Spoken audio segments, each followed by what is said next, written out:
gender. If I say something wrong, is apologize to me. Okay. Now you're ready? I was born ready. Okay, very good. So let's start. Yes, please. We all set? Yeah. Okay, thank you so much everyone for coming. Thank you for your kind attention. I'm thrilled to be here today to talk with you about gender in the martial arts. I'm here to talk about how the Japanese art of Jiu-Jitsu came to America and how women have been using that art for self-defense and more over the last 125 years. This particular project examines how mainstream media represented women's efforts in these traditionally patriarchal spaces.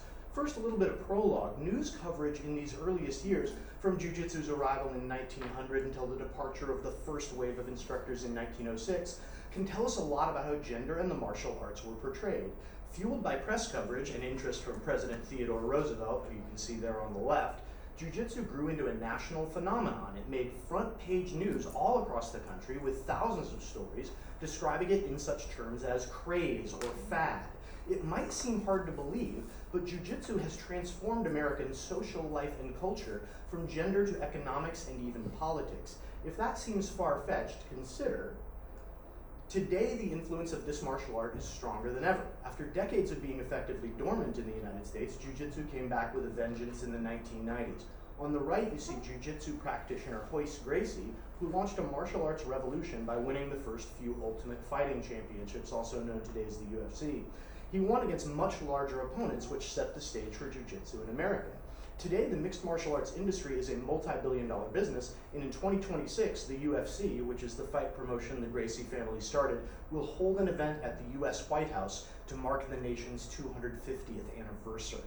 We can't understand these growingly important phenomena without understanding the origins of combat sports.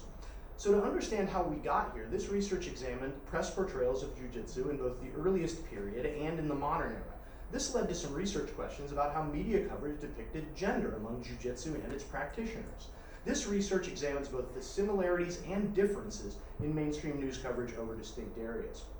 For methodology, I used the Library of Congress's Chronicling America database of local newspapers and examined every reference to Jiu-Jitsu from 1900 to 1906. That was a total of 2,400 articles or so. That period represents the first wave of Jiu-Jitsu instructors, from John O'Brien becoming the first in 1900 to the departure of the legendary Yoshitsugu and Fude Yamashita in 1906. This turn-of-the-century data tracks the first wave of instruction, so it made sense in the modern era to track the first wave of competition from 1993 to 2014 using the Nexus Universe database. 1993 begins with Royce Gracie's victory at the first UFC, launching the modern era of Jiu-Jitsu, and ends with his retirement in 2014. I tried to mirror the early data set as much as possible, so we examined only American mainstream newspapers for a total of 2,900 modern articles. Out of these 5,000 plus articles, I identified 161 that focus specifically on gender, either because they address gender issues as the primary focus of the article, or spotlight women who practice the art. All of these articles were then coded for how they portrayed gender, how they portrayed Jiu-Jitsu as a self-defense art, as a sport, as a fitness practice, as part of a larger lifestyle, or several categories at the same time. This created the opportunity for a discourse analysis, and here are some of the major findings. During each area, the mainstream press generally portrayed women doing Jiu-Jitsu favorably, as empowered, as independent, as modern, and as strong. Each time period also highlighted gender at roughly the same rate per story. In the first data set, 73 unique articles addressed gender issues out of 2,400, so about 1 out of every 33 stories, and in the modern data set, the rate was 1 out of every 35 stories. The discourse patterns were remarkably similar between the two periods too, although there were small differences that we'll get to in a moment.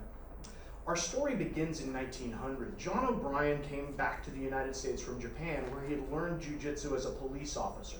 It really took off in 1902 when he began teaching President Theodore Roosevelt Jiu-Jitsu. O'Brien would be followed by Kodokan Judo instructors Yoshitsugu and Fude Yamashita, a married couple whose art was usually referred to as Jiu-Jitsu by the press. To build interest in the art, they used the mainstream media. O'Brien wrote a series of illustrated Jiu-Jitsu articles for the New York World. The themes were consistent in these stories. All of them framed the art as defend yourself against street crime. Notably, the earliest articles aimed at scenarios for both men and women, such as when a brawler tries to attack you or a man tries to steal your purse, which was one of several common threats women faced. We'll get into one of the other common threats in just a second. It wasn't just President Roosevelt's endorsement of the martial arts. New prominence and new instructors, including the Yamashitas, helped launch Jiu-Jitsu in America. While Shoshitsugu was teaching the president, Fude Yamashita was teaching wealthy, powerful women from prominent American families. The New York World wrote about this group in May 1904, highlighting a Japanese woman teaching American girls Japan's secret science of self-defense. Besides teaching these classes, Fude Yamashita would also perform fundamental demonstrations, like the one advertised on the right, where she would throw much longer and stronger men to the delight of crowds and reporters alike. These weren't just lessons, they were performances with a clear implicit politics to them. Jiu-Jitsu spread first among the upper classes, and the president's daughter, Alice Roosevelt, on the left, was among the first to start taking class. But all around the country, working class women who faced street harassment from sexual harassers were using Jiu-Jitsu to defend themselves against these harassers, who were known as mashers. Over the study period, dozens of stories reported on women defending themselves with Jiu-Jitsu, and they appear in America's most prominent papers. On the right, you see the journalist Nicola Greeley-Smith, a suffragist, also arguing that publicly funded Jiu-Jitsu training for women in public schools would stop this street harassment. Dr. Wendy Rouse has traced the roots of the modern American self-defense movement for women to this period, and I want to talk about a few of the press reports that that's based on. The most prominent, although far from the only documented example during this period, occurred in New York. This is a courtroom drawing from a widely reported trial where a young woman of Japanese descent, Misao Soga, was accosted on the street. Soga threw the man to the ground not once, but twice, and pressed criminal charges against him. If you're curious about the cartoon, here are the details. During the court proceedings, she couldn't quite describe in words what she'd done to the man in a way the judge could understand. So the arresting officer said, "Why didn't you demonstrate on the courtroom interpreter?" So the interpreter got thrown twice too, and all of us who enjoy this delightful cartoon thank him for his sacrifice. This incident took place in New York, but it was reported in dozens of media outlets around the country, all of which cast Soga as a hero. In addition to Soga's gender, reports called attention to her Japanese identity. The magistrate in charge of the case was quoted down below as saying he wished our American girls knew Jiu-Jitsu to this level. The very next month, the journalist Mary Gold Lytle, writing in the Topeka State Journal, urged American women to follow Soga's example and eschew luxurious living in favor of physical prowess, which was manifested by Jiu-Jitsu training. There were many other examples as well, but that's one of the most evocative.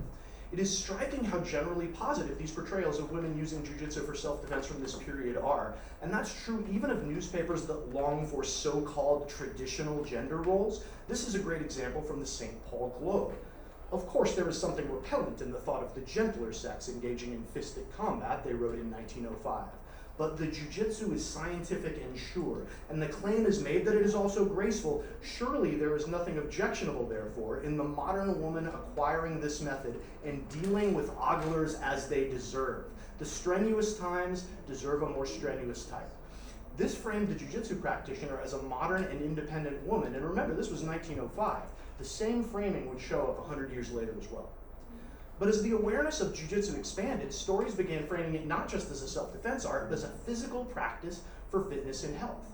This meant the messaging could include people that didn't necessarily want to be thought of as fighters, but just people that wanted to learn a new skill. So a wave of stories used the theme of physical culture in explaining how women who wanted to stay in shape could employ this new practice. This Minneapolis Journal story from 1905 about the actor Miss May Bowley using Jiu-Jitsu for fitness, which would allow her to dance longer, is one example. There were other lifestyle and fitness pages that took a less functional fitness approach and a more misogynistic approach, which centered the male gaze. That was the predominant way patriarchy showed up in this early media coverage. Fashion pages began pushing Jiu-Jitsu as a path to feminine health and good looks. That's a direct quote.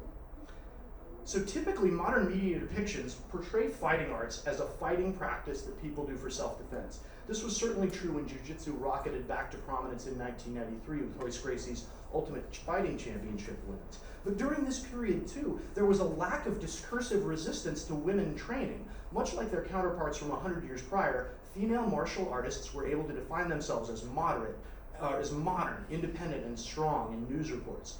D.C. Maxwell is a great example of this. And one difference in modern coverage is from the 1990s, Jiu-Jitsu became a sport for competition in addition to a way to defend yourself. This both departs from the turn of the century coverage, since suddenly women had new opportunities to prominently compete in Jiu-Jitsu, but it also set the story for broader and more multifaceted news reports that encompass the full humanity of female martial artists. In a story from 1988, DC Maxwell, who was one of the first dozen American women to earn a black belt, is acknowledged not only as someone that knows how to defend herself, but an accomplished fitness and competition coach in her own right. Self-defense did continue to become a major central theme for the press, but there was one core difference between modern coverage and older coverage in that women's training was now portrayed as multifaceted. Articles from 1906 and earlier portray women as either training for self-defense or training for fitness, but always one or the other. By contrast, 30% of the modern articles, like this one, mention at least two aspects of the training. Women train for sport, for self-defense, for fitness, for lifestyle, and they mention them at the same time. Notably, none of the 73 articles from 1900 to 1906 do the same thing. It's either you train for self-defense or it's a lifestyle thing for you. Here's another difference. Community sports stories start to expand dramatically during the 1993 period.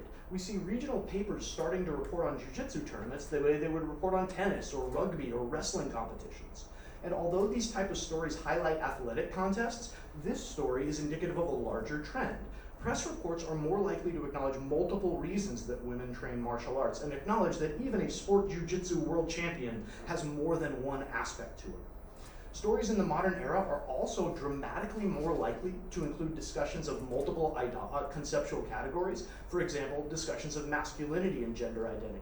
And that's just one avenue for future research. Obviously, this focuses on women doing jiu-jitsu, but the idea of masculinities in jiu-jitsu is rich ground for future research. And speaking of rich ground for future research, this research is about America, but there's great examples all around. Thank you so much. There are great examples all around the world. The cultural transmission of martial arts impacts all the issues we care about at the intersections of gender, class, race, and sexuality. For instance, during a similar time period, I love this cartoon, the United Kingdom saw themes of Japanese martial artists transmitting jiu-jitsu to people like Edith Garrett, who is depicted in the cartoon leading the charge of women's voting rights. She used jiu-jitsu to fight police and defend suffrage leaders from arrest and was the subject of this classic Punch cartoon. Please note the smile on Edith Garrett, that'll become important in a second. Pro-suffrage journalists in America like Greeley Smith also deployed jiu-jitsu. My next project is going to compare images of suffrage activists who trained in both nations at that time. But there are also other media sources to study. This research establishes that mainstream media coverage was influential and largely favorable in its portrayal of women in martial arts. But social media and niche publications are much more important now. And if you ask a female martial artist about her experience on Instagram or in niche martial arts publications, you might get a very different answer than the generally favorable mainstream coverage. So other research could go deep in depth about genre publications and social media, where a lot of these gendered conversations take place. My intent is this survey of early press reports provides a starting point and hopefully some inspiration. This material inspires me, and these women inspire me, and hopefully they inspire you as well. For women, non-binary, and LGBTQ people who do martial arts, it's not just about defending your body. It's a politically charged performance of resistance. And when it's done right, it's an empowering performance of joy as well.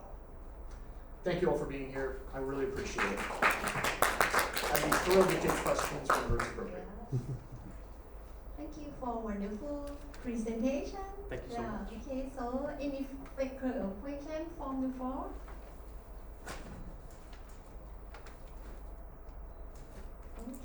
Yeah, Okay, we have two.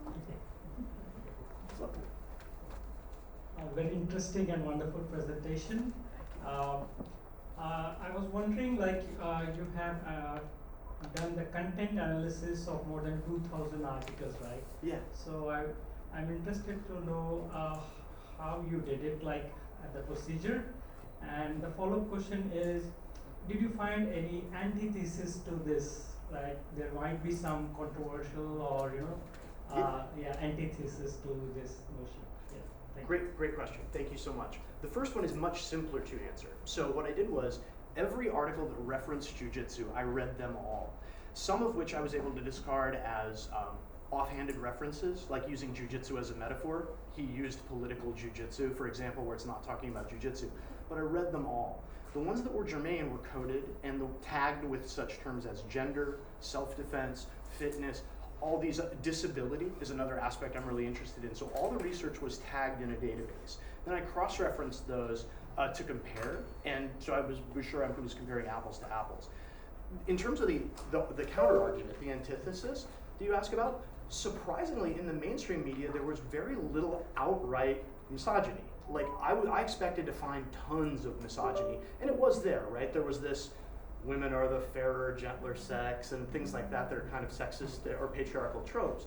But there was much less of that compared to the good for these women for getting out there and empowering themselves. One thing I didn't have time to include in the presentation is a lot of editorials went really hard on domestic violence abusers, and one editorial even suggested that women learn jiu-jitsu for the express purpose of killing their abusive husbands. And it was all, and it was amazing, right? And these are unproblematic, like these were not problematized in the coverage. They were all very, yes, it is amazing. So there was a little bit of pushback, but not very much. Did I answer the question you actually asked? Amazing, thank you so much. It's okay, I recorded it. That's very kind of you, I appreciate you coming at all. Does he have time? Did Yeah, we have time. Yeah. Last question. Thank you for your presentation. I'm from Japan and I myself practice Aikido. oh, amazing. So if you're looking at the female population among practitioners, Yeah. you should next time take a look at Aikido. You can find more women's practitioners than Judo.